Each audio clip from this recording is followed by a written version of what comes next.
Udah. Baik.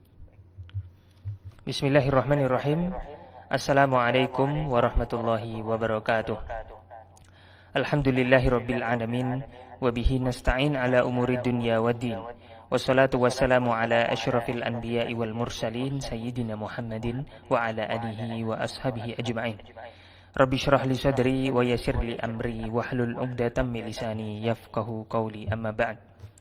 Alhamdulillah para jamaah sekalian, pada hari Jumat pagi ini kita masih diberi kesempatan oleh Allah Subhanahu wa taala untuk bertemu di sini bersama membahas, mengkaji di kajian Sekolah Fikih Live. Dan tentunya kita akan membahas, melanjutkan mata kuliah kita di dalam Qawaid Fiqhiyah. Dan insyaallah kita akan bahas tentang menjaga akal, gitu, salah satu urutan yang ketiga dari komponen qawaid fikih, maqasid syariah, begitu. Baik, kita langsung saja masuk ke materi. Kita sebelum masuk ke materi, kita sapa dulu guru kita, Ustadz Firman Arifandi terlebih dahulu. Assalamualaikum Ustadz. Waalaikumsalam warahmatullahi wabarakatuh. Kabar baik Ustadz? Alhamdulillah, sehat, kabar baik. Ya, sebentar lagi Idul Adha Ustadz. Semoga kita semuanya diberikan kesehatan, panjang umur, dan diberkahi. Baik Ustadz, silakan. Amin. Untuk memulai materinya, kita berikan waktu dan tempatnya. Baik, bismillahirrahmanirrahim. Assalamualaikum warahmatullahi wabarakatuh. Alhamdulillah wa kafa, wassalatu wassalamu ala al-mustafa, asyhadu an la ilaha illallah wa asyhadu anna sayyidana Muhammadan abduhu wa rasuluhu la nabiyya ba'dah. Rabbi shrah li sadri wa yassir li amri wahlul 'uqdatam min lisani yafqahu qawli. Baik para hadirin semuanya, insyaallah di kesempatan pagi hari ini insyaallah yang kita bahas adalah seputar perlindungan terhadap akal. Ini pertemuan yang ketujuh ya, pertemuan yang ketujuh. Namun yang kita bahas adalah maqasid yang ketiga, gitu ya, yakni perlindungan terhadap akal. Sebagai sebuah muqaddimah, akal itu merupakan sebuah pemahaman dan pengetahuan atau nurul hidayah, gitu ya, dan perantara kebahagiaan manusia di dunia dan akhirat. Melalui akal kita bisa memahami perintah dan larangan dari nas, ya, baik itu dari Al-Quran ataupun dari hadis. Juga bagaimana cara kita untuk memahami konteks daripada Al-Quran dan hadis. Dan manusia juga bisa menjadi sempurna sebagai khalifah di muka bumi karena akalnya yang sempurna juga dibandingkan dengan ciptaan yang lain. Maka dimuliakanlah manusia itu dalam Al-Quran. Dikatakan walaqad karramna bani Adam wa hamalnahum fil barri wal bahri wa razaqnahum minat thayyibati wa faddalnahum ala katsirin mimman khalaqna tafdila. Dan sungguhnya telah kami muliakan anak-anak Adam, kami angkut mereka di daratan dan di lautan. Kami beri mereka rezeki yang baik-baik dan kami lebihkan mereka dengan kelebihan yang sempurna atas kebanyakan makhluk yang telah kami ciptakan. Ini Al-Isra ayat 70. Nah, kemuliaan Bani Adam alias manusia ini dalam hal ini bukan hanya karena fisik yang lengkap saja, tapi juga dikarenakan adanya akal yang menjadi petunjuk dan penimbang tindakan dan gerak-geriknya. Maka dalam sebuah riwayat Sayyidah Aisyah bertanya kepada Rasulullah SAW, ya Rasulullah, apa yang menjadikan manusia itu unggul di dunia sehingga Allah memuliakan manusia? Maka Rasulullah SAW menjawab, yakni yang unggul itu akalnya. Lantas kalau di akhirat nanti manusia itu unggulnya dari mana? Maka Rasulullah juga menjawab dengan akalnya. Lalu Aisyah radhiyallahu anha menambahkan, lalu dengan apa yang menjadi balasan atas amal mereka? Nah, di sini Rasulullah menjawab berbeda. Tidaklah manusia mengetahui melainkan sesuai kadar akal yang dikaruniakan Allah kepada mereka. Maka sesuai kadar akal yang dikaruniakan kepada mereka, seperti itulah amal mereka, dan sesuai kadar amal mereka lah mereka itu diganjar. Jadi urusan balasannya ya atas amal itu ya sesuai amalnya, bukan sesuai dengan apa yang diperhitungkan oleh akalnya, gitu ya.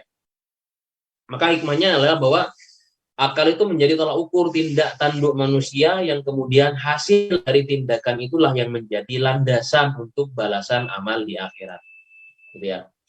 Nah, jikalau tanpa akal, niscaya manusia tidak berhak mendapatkan kemuliaan yang diwahyukan langsung dari firman Allah Subhanahu wa taala. Umar bin Khattab itu ya radhiyallahu anhu berkata bahwasanya asal pondasi seorang adalah amalnya dan kebaikan agamanya adalah kehormatan akalnya. Nah, oleh karenanya syariat itu ya memberikan aturan-aturan yang kerap tujuannya adalah menjaga akal manusia agar tetap terjaga maksimal dan bisa bekerja dengan baik, seperti diharamkannya khamr dan adanya hudud untuk pemabuk. Itu adalah sebagian dari tujuan syariat dalam menjaga akal manusia. Supaya apa? Supaya bekerja dengan baik. Jika bisa bekerja dengan baik, niscaya penjagaan terhadap jiwa dan agama itu juga pasti akan terpenuhi secara maksimal, gitu ya. Nah, mungkin bisa dibantu dibaca di halaman 7, Ustaz.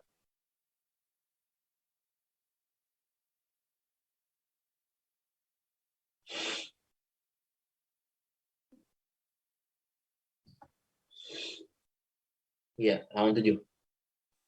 Monggo bantu. Bab ke-7, penjagaan terhadap akal. A. Syarat syariat menjaga akal. Islam menyerukan kepada orang yang beriman agar memiliki akal yang sempurna dan menghindarkannya dari kesia-siaan. Rasulullah Shallallahu Alaihi Wasallam bersabda,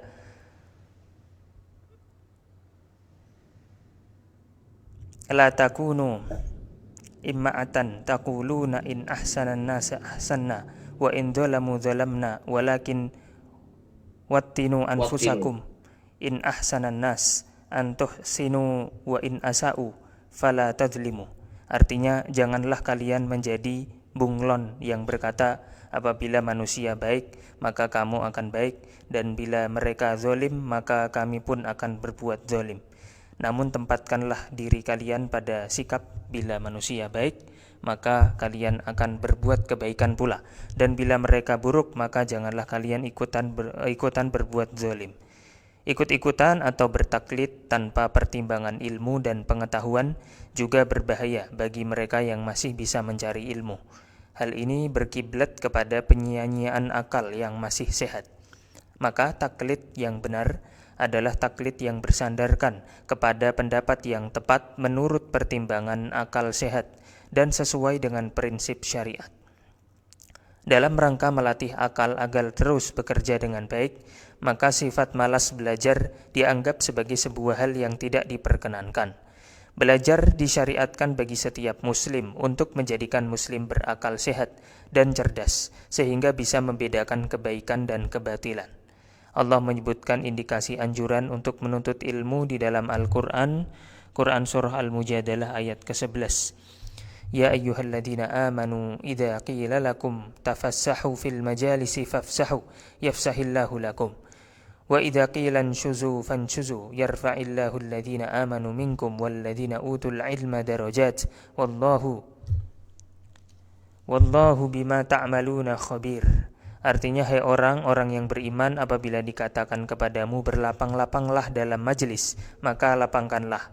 Niscaya Allah akan memberi kelapangan untukmu. Dan apabila dikatakan berdirilah kamu, maka berdirilah. Niscaya Allah akan meninggikan orang-orang yang beriman di antaramu, dan orang-orang yang diberi ilmu pengetahuan beberapa derajat. Dan Allah Maha mengetahui apa yang kamu kerjakan.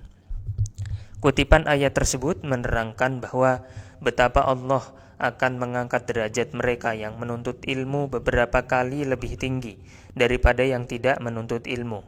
Isyarat ini menandakan bahwa dengan ilmulah manusia bisa menjadi lebih mulia, tidak dengan hartanya, apalagi nasabnya. Dalam sebuah hadis pun disebutkan tentang keutamaan mempelajari ilmu pengetahuan dalam Islam. Rasulullah Shallallahu Alaihi Wasallam bersabda, "Wa man salaka tariqan yaltamisu fihi ilman, sahalallahu lahu tariqan ilal jannah." Artinya, siapa yang menempuh jalan untuk mencari ilmu, maka Allah akan mudahkan baginya jalan menuju surga. Ya, Kemudian mungkin sampai di situ dulu. Intinya adalah bahwasanya dalam rangka menjaga akal ini banyak cara ya. Nanti mungkin kita akan bahas lagi terkait masalah level-levelnya. Tapi saya rasa penjagaan terhadap akal ini tidak melulu hanya dengan menjaga akal tetap sehat, menjaga makanan, menjaga minuman, menghindarkan diri dari homer, enggak seperti itu saja. Menjaga akal agar tetap maksimal itu diantaranya adalah dengan belajar. Bahkan saya itu kan komunitasnya ya, ya circle saya itu kan ini ya, banyak banyak orang-orang dokter gitu, yang mana dokter ini nggak cuma dokter tapi dia peneliti juga. Mereka itu meneliti Ustaz, bahwasanya orang-orang yang menjadi ini ya, dia tuh membedakan, dia kan neurologi ya. Dia itu apa namanya, yang apa dokter ini lah bagian kepala gitu ya. Mereka itu mempunyai ada penelitian, dia sendiri yang bikin penelitian itu, bahwasanya seorang imam itu otaknya itu lebih sehat dibandingkan seorang makmum gitu. Kemudian orang yang terbiasa membaca Al-Quran sehingga berulang-ulang bacaan itu, dia bukan hafid gitu. Dia bukan hafid ya, yang sengaja menghafal Al-Quran sampai 30 juz melotok, enggak. Dia hanya seorang pembaca Al-Quran yang rajin membaca Al-Quran tiap hari, sampai-sampai karena rajinnya, biasanya kita akan hafal terus potong-potong ayat gitu ya, lanjutannya gitu. Kalau yang terbiasa membaca, nah itu ternyata melatih otak agar umurnya itu tetap panjang, usia otak itu tetap panjang. Nah itu bila dibandingkan dengan orang yang tidak sama sekali terbiasa membaca, akan membuat otaknya itu ya apa ya, tidak berfungsi dengan baik gitu. Nah itu sebuah sebuah cara juga kalau menurut saya dalam rangka menjaga otak. Dan sains itu ternyata banyak berhubungan erat dengan urusan kebiasaan kita dalam Islam, pada ajaran-ajaran Islam. Banyak kaitannya, banyak korelasinya, dan bisa ditemukan gitu dalam penelitian orang-orang saintis itu ya. Begitu barangkali. Lanjut. kemudian dalam rangka menjaga akal juga, demi keberlangsungan penjagaan terhadap jiwa dan agama dalam syariat Islam, diharamkan membuat akal menjadi rusak, sebagaimana keharaman merusak kesehatan jiwa dan menjerumuskan diri ke dalam kebinasaan. Pada masa awal dalam Islam, meminum khamr adalah diperbolehkan, dan kemudian berlaku berjenjang kepada haramnya sholat dalam keadaan mabuk. Dan di level akhir dan final adalah kemutlakan haramnya khamr dan segala jenis konsumsi yang memabukkan.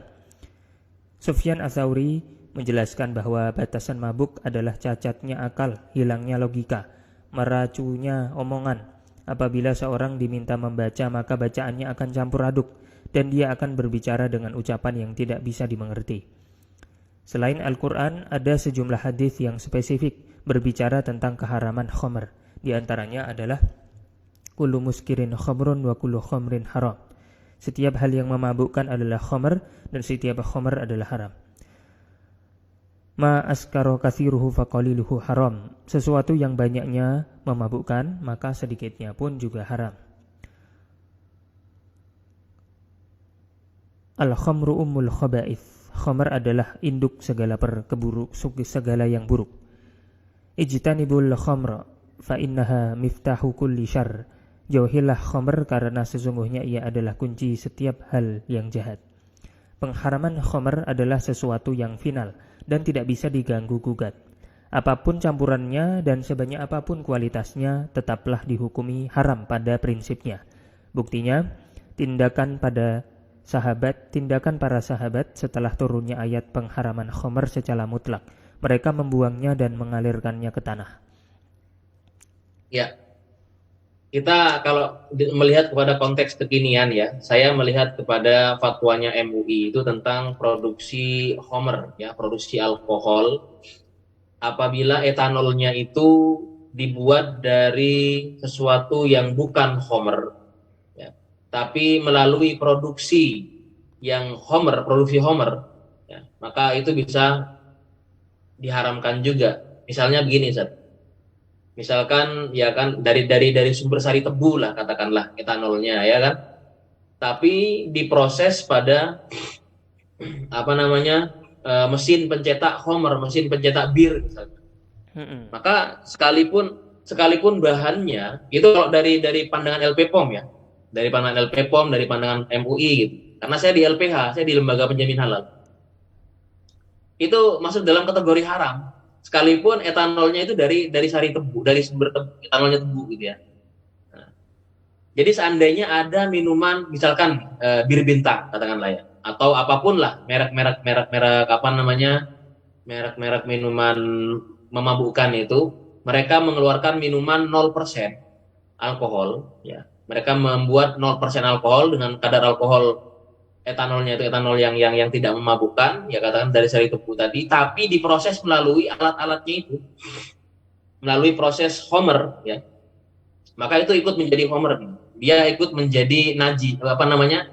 Haram. Karena kenapa? Dia tercampur dengan kenajisan homer tadi. Kecuali kalau apa namanya, karena apa, barangnya diproduksi dari barang yang berbeda gitu. Nah, itu pendapatnya orang LP POM. Ya, jadi bukan karena apa namanya, sumbernya apa, tapi karena sudah tercampur dengan kenajisan daripada homer ini, maka dia ikut menjadi najis. Itu kata mereka gitu ya. Itu kata mereka. Itulah kenapa belum ada yang mau memfatwakan kehalalan daripada misalkan produk Heineken atau apa gitu ya kan ya, yang sekalipun dia menggunakan alkohol 0%. Bukan karena itunya, tapi karena produk homernya itu. Begitu.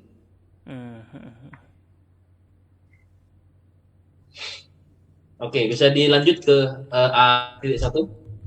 A1 had karena mabuk. Syariat mengharamkan umat Islam untuk mabuk-mabukan. Syariat mengharamkan umat Islam untuk mabuk-mabukan tidak lantas tanpa konsekuensi bagi pelanggarnya. Ada hukuman hudud bagi para pemabuk dalam Islam.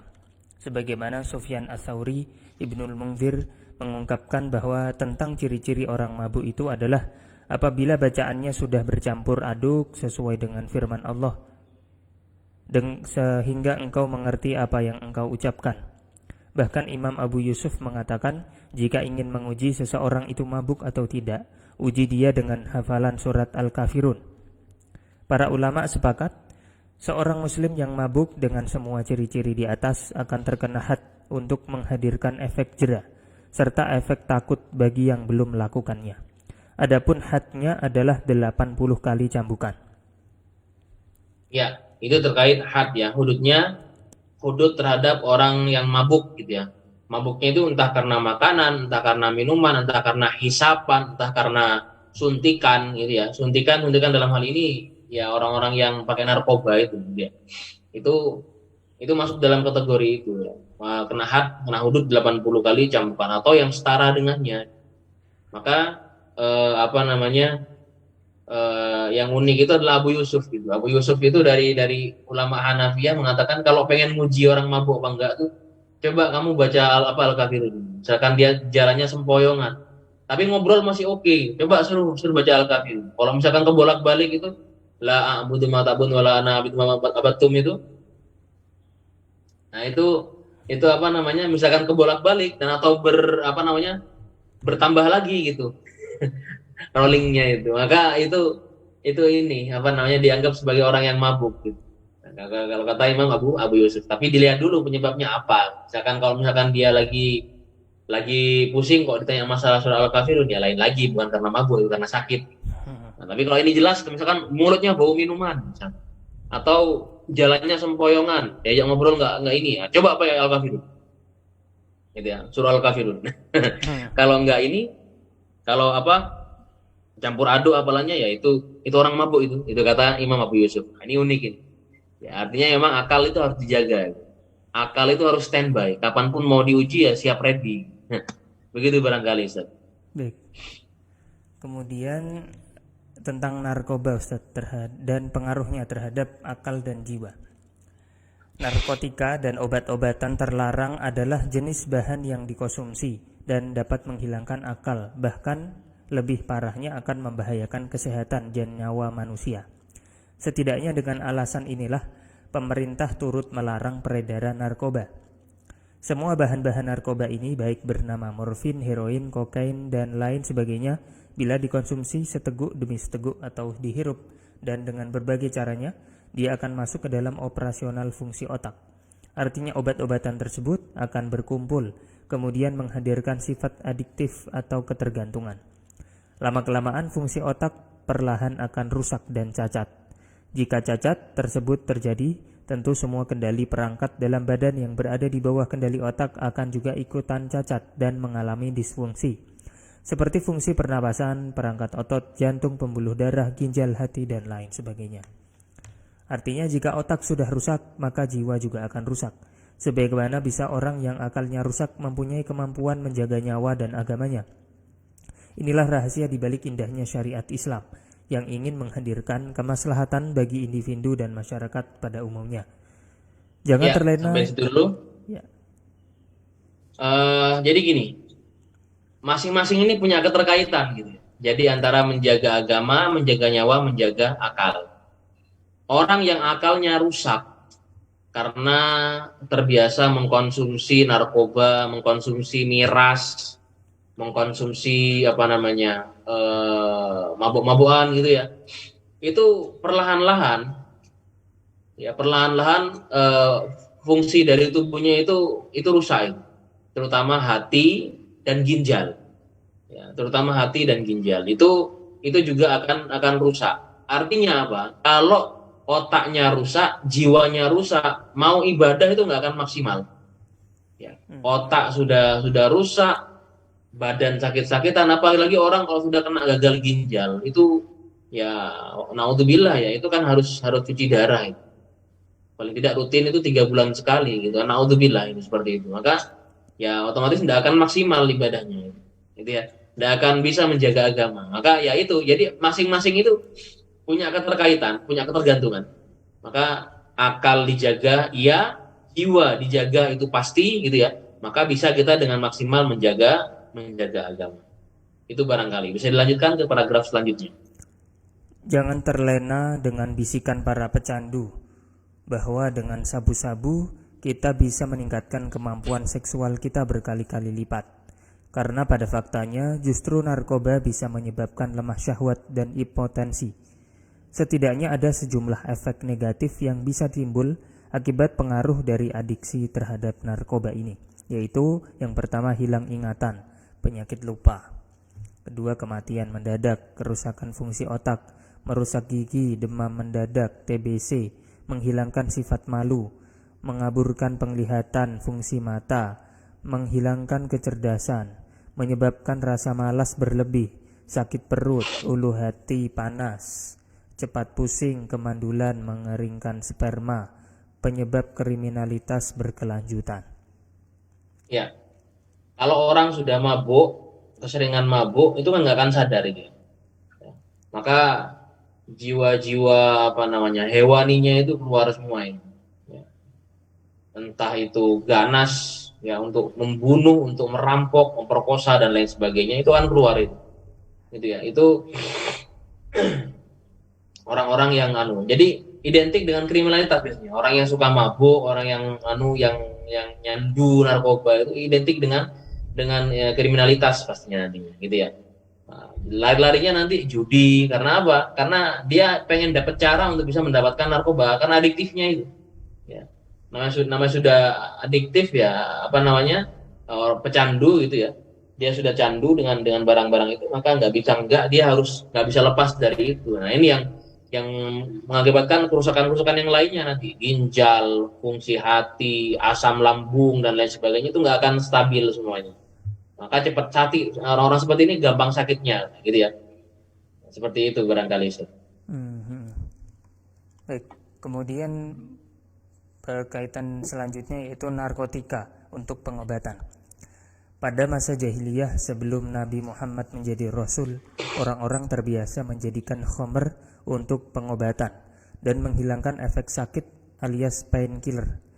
Kemudian setelah Islam datang melalui risalah Nabi Muhammad, khamr diharamkan dan mereka tidak lagi menggunakannya sebagai bahan dalam pengobatan. Tariq ibn Suwaid al-Ja'fi menceritakan bahwa dirinya bertanya kepada Rasulullah tentang berobat dengan khamr. Lalu Rasulullah menjawab, ia bukanlah obat melainkan penyakit. Rasulullah juga bersabda, innallaha anzala da'a wad dawa wa ja'ala likulli dawa'in dawa fatadawaw wa la tadawaw biharam. Sesungguhnya Allah menurunkan penyakit dan obat. Dia menjadikan obat untuk semua penyakit, maka berobatlah. Dan janganlah kalian berobat dengan menggunakan yang haram. Merenungi riwayat di atas, tentu kita semua sepakat bahwa khamr, apapun nama dan jenisnya, adalah haram untuk dikonsumsi dan tidak bisa dijadikan obat. Namun di sisi lain kita pernah mendengar bahwa Rasulullah pernah memperbolehkan orang berobat dengan kencing unta. Sementara menurut sebagian besar ulama, kencing unta adalah najis dan dia tidak boleh dikonsumsi. Ternyata sebagian besar ulama melakukan metode analisa dengan al-jam'u wa taufiq terhadap dalil-dalil ini. Para ulama beranggapan bahwa kebolehan ini adalah dalam kondisi darurat yang tidak memungkinkan untuk waktu lama mendapatkan obat dari yang halal. Sementara kondisinya sudah mengancam nyawa pasien. Abu Zahrah mengungkapkan bahwa khamr diharamkan karena zat dan efeknya, maka ia tidak boleh dipakai kecuali dalam keadaan darurat. Sementara untuk berobat masih terlalu sulit untuk menjadikan khamr sebagai jalan satu-satunya, karena masih banyak pilihan untuk menjadikan bahan lain untuk mengobati. Para ulama lainnya mengungkapkan bahwa pemakaian barang memabukkan dengan ukuran dan kadar semestinya untuk pengobatan adalah boleh. Sementara yang harus ditekankan adalah bahwa penggunaan khamr untuk pengobatan ini memang benar-benar masuk dalam kondisi darurat, yang tidak ada pilihan lain selain benda tersebut untuk mengobati jenis penyakit tersebut pula. Arti darurat adalah kondisi yang menjadikan seseorang harus keluar dari ranah yang boleh menuju ke haram, karena tidak adanya pilihan lain. Sebagaimana kaidah umum dalam fikih, keadaan darurat membolehkan yang diharamkan. Ad-daruratu tubihul Iya, ad-daruratu tubihul mahdzurat gitu ya, Ustaz. Nah, saya ingin sedikit menanggapi tentang yang lagi viral ya. Jadi ada orang itu pengen minta keputusan pemerintah supaya narkoba untuk pengobatan itu diperbolehkan. Karena anaknya memang lagi sakit dan tidak bisa diobati kecuali melalui narkotika itu. Itu ya. Nah, Pak Ma'ruf Amin ya, wakil presiden kita saat ini, beliau menyerukan kepada MUI untuk segera membuat fatwa. Gitu ya, segera membuat fatwa. Ya, masih digodok. Nah, kalau menurut saya kita ini menjawab tulisan saya ini tulisan saya pada hari ini bukan untuk dalam rangka menjawab itu gitu ya. Karena lebih kepada kontekstual. Kita tidak tahu konteks yang sedang terjadi dari si pemohon ini ya, dari orang yang sedang memohon untuk pengobatan ini sejauh mana gitu. Apakah memang hanya apakah tidak ada obat lain kecuali obat itu, kecuali menggunakan narkotika itu, atau ada obat lain gitu. Seandainya masih ada obat lain, saya rasa tidak perlu. Ya, tidak perlu. Maka kita melihat bagaimana MUI nanti merumuskan itu gitu ya. Kita tunggu bagaimana fatwa Majelis Ulama Indonesia memfatwakan terkait masalah penggunaan penggunaan narkoba untuk menjadi narkotika untuk pengobatan gitu ya. Karena pada prinsipnya ya sesuai dengan hadis riwayat Abu Daud tadi gitu ya, bahwasanya Rasulullah itu bersabda, janganlah kalian berobat dengan menggunakan yang haram. Di antara yang haram ini ya khamr itu. Ya. Maka secara prinsip kalau belum masuk dalam kategori darurat ya nggak boleh. Ya, pada prinsipnya nggak boleh. Karena saya sih masih meyakini bahwasanya masih ada obat-obat yang bisa menangani penyakit yang diidap itu gitu ya. Itu barangkali. Dan seandainya nanti ada fatwa itu sudah keluar barangkali ya. Seandainya fatwa MUI sudah keluar, saya yakin tidak akan jauh daripada konsep darurat itu sendiri. Bukan kadang-kadang gini, kita membaca fatwa MUI itu seolah-olah melegalkan suatu, padahal ada kondisi-kondisi dalam poin-poin di fatwa MUI sendiri gitu ya. Jadi kadang-kadang kita membacanya secara general saja, nggak dibaca secara detail. Maka perlu rasanya saya rasa untuk membaca secara detail terkait poin-poin dari fatwa MUI. Semoga bisa segera keluar itu, atau mungkin sudah keluar, saya tidak tahu. Begitu barangkali, Ustaz. Kemudian sanksi pedagang narkotika. Pada pembahasan ini kita akan menilik kepada kesepakatan dari orang-orang yang berpendapat untuk memberatkan sanksi para penjual. Karena dalam syariat tidak disebutkan secara eksplisit tentang hukumnya yang berkaitan dengan pengedaran obat terlarang. Tapi dengan direalisasikannya perundang-undangan seputar narkoba ini, maka sudah cukup menjadi representasi dalam prinsip syariat Islam untuk mencegah kemungkaran dan menghadirkan efek jera bagi para pelakunya. Apabila sanksi tidak setara dengan bahaya dan akibat dari tindakan kriminal, maka ini akan menjadi sebab dari tertariknya orang lain untuk ikut mengedarkan narkoba. Apabila bagi mereka yang sudah terlilit dengan kondisi finansial yang lemah, akan menjadikan ini sebagai pelarian, maka sangat diperlukan implementasi hukum sekuat mungkin untuk pencegahan. Ya, baik. Jadi memang mungkin ya kalau dilihat dalam fikih jinayat, mungkin saya tidak tahu, belum ditemukan ya terkait masalah orang yang mengedarkan ini, ya pedagang ini bagaimana hukumannya, apakah dicambuk 80 apa enggak. Ini kan yang kita tahu ya orang yang mabuk aja gitu. Yang jual bagaimana? Maka yang jual kita melihatnya adalah hukumannya takzir. Nah, takzir ini kalau saya pandang memang harus seberat-berat mungkin, karena dia yang bikin orang itu jadi adiktif, jadi kecanduan gitu kan. Karena dia yang bikin orang jadi kecanduan, dia yang berperan untuk merusak otak orang gitu ya, merusak akal orang, maka dialah yang bertanggung jawab. Maka takzirnya itu sebaiknya diberatkan. Takzirnya itu jangan diberi keringanan sedikit pun. Karena kenapa? Supaya menghadirkan efek takut. Takut bagi orang-orang untuk mengambil kesempatan menjual dan mengedarkan, serta menghadirkan efek jera. Jera bagi siapa? Bagi pelakunya. Kalau sudah melakukan, dipenjara 20 tahun misalkan, atau mungkin hukuman seumur hidup, atau hukuman mati bahkan. Ya kan ada itu yang kena hukuman mati, ada yang penjara seumur hidup. Nah, itu kan bisa menimbulkan efek jera seperti itu gitu ya. Nah, itu terkait masalah takzir terhadap sanksi pedagang narkotika atau narkoba gitu ya. Baik, itu barangkali Ya, berarti sudah terselesaikan alhamdulillah Ustaz materi kita terkait dengan penjagaan terhadap akal dalam maqasid syariah. Ini sudah jam 6 pas. Kita buka sesi pertanyaan atau mungkin kita cukupkan dulu Ustaz, nanti pertanyaannya di ya sesi satu orang enggak apa-apa, satu dua orang. Satu pertanyaan ya. Ini karena Ya, Ustaz Firman ada hajah, jadi waktunya kita singkat. Silakan bagi yang ingin bertanya satu saja, coba kita cek di Zoom kalau ada.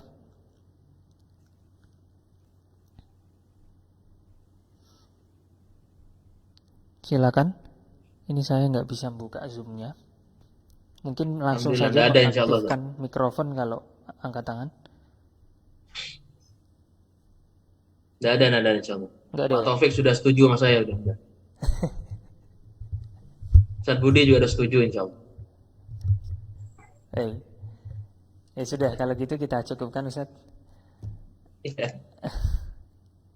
Ini saya nggak bisa buka Zoom nih, nggak bisa baca chatnya seseru apa sih. udah insyaallah khair. Ya. Berarti nanti di pertemuan selanjutnya insya Allah kita akan memasuki tema apa Ustaz? Penjagaan terhadap ini, penjagaan terhadap nasab ya. Nasab, keturunan. Tapi Ustaz, kita cukupkan kalau begitu. Terima kasih sudah hadir, berkenan menyampaikan ilmu yang sangat banyak sekali, banyak manfaat dan faidah yang bisa kita ambil. Semoga menambah wawasan kita dan amalan kita di sisi Allah Subhanahu wa taala. Dan kita doakan sama-sama Ustaz Firman semoga diberi kesehatan, kemudahan, kelancaran segala urusannya. Amin ya rabbal alamin. Para jamaah, terima kasih sudah hadir di pagi hari ini. Semoga semuanya diberkahi oleh Allah Subhanahu wa taala. Kita cukupkan sama-sama dengan bersama membaca doa kafaratul majlis. Subhanakallahumma wa bihamdika asyhadu an la ilaha illa anta astaghfiruka wa atubu ilaik. Kami mohon undur diri. Wassalamualaikum warahmatullahi wabarakatuh. Salurkan infak terbaik Anda untuk Rumah Fikih Indonesia melalui Bank Syariah Indonesia dengan rekening 3353158410 dan juga Bank Muamalah dengan rekening 36006321. Keduanya merupakan rekening resmi Rumah Fikih Indonesia atas nama Aini Aryani. Atau bisa juga melalui scan barcode berikut, ataupun langsung menuju ke rumahfikih.com/donasi.